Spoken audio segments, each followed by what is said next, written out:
कैसे मिलता है पितरों का आशीर्वाद? पढ़िए पूरी कथा।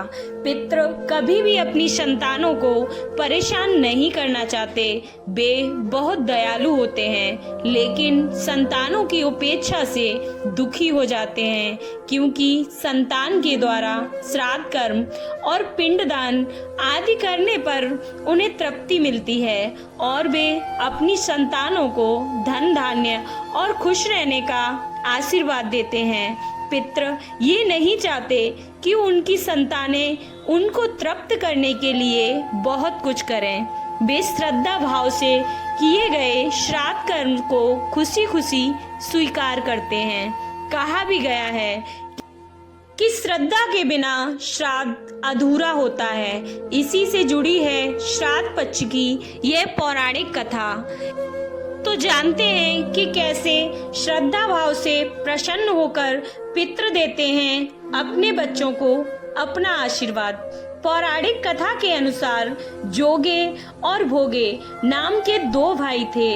दोनों अलग अलग घरों में रहा करते थे। जोगे के पास धन की कोई कमी नहीं थी, लेकिन भोगे निर्धन था। दोनों भाई एक दूसरे से बहुत प्रेम करते थे, लेकिन जोगे की पत्नी को धन का अभिमान था, तो वहीं भोगे की पत्नी सुशील और शांत स्वभाव की थी। जब पितृपक्ष आने पर जोगे की पत्नी ने उससे पितरों का श्राद्ध करने के लिए कहा, तो जोगे इसे व्यर्थ का कार्य समझकर टालने की कोशिश करने लगा। लेकिन जोगे की पत्नी केवल अपनी शान और दिखावे के लिए श्राद्ध का कार्यक्रम रखना चाहती थी, ताकि वह अपने मायके पक्ष के लोगों को बुलाकर दावत कर सके। अब जोगे की पत्नी ने जोगे से कहा कि आप इसलिए मना कर रहे हैं कि मुझे कोई परेशानी न हो, लेकिन मैं सत्य कहती हूँ, मुझे इसमें कोई भी परेशानी नहीं है। मैं भोगे की पत्नी को बुला लूंगी, हम दोनों मिलकर सारा काम कर लेंगी।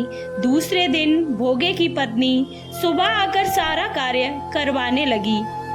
उसने अनेक पकवान बनाए, फिर सभी काम निपटाने के बाद अपने घर वापस गई, क्योंकि उसे भी पितरों का तर्पण करना था। जब पितर भूमि पर उतरे तब वे जोगे के यहाँ गए, तो देखा कि उसके ससुराल पक्ष के सभी लोग भोजन पर जुटे हुए हैं। वहाँ ये सब देखकर वे बहुत निराश हुए।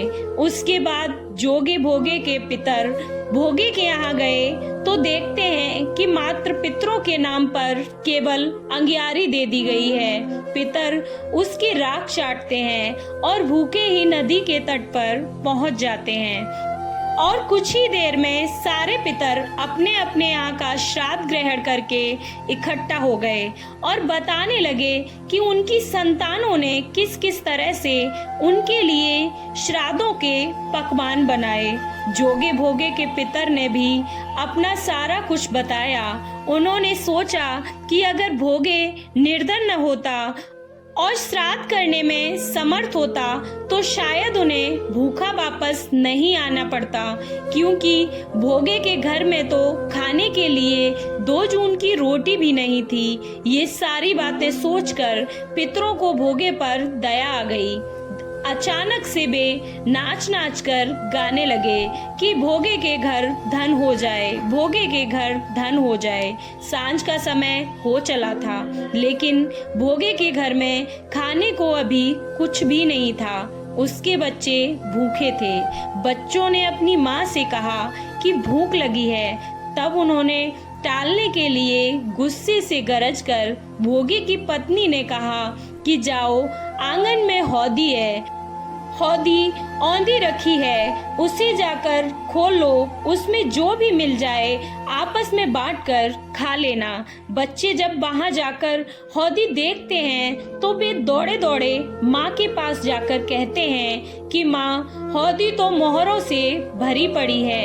आंगन में आकर भोगे की पत्नी ने जब ये सब देखा, तो वह उसके आश्चर्य का ठिकाना नहीं रहता है। तो आपको ये कहानी कैसी लगी?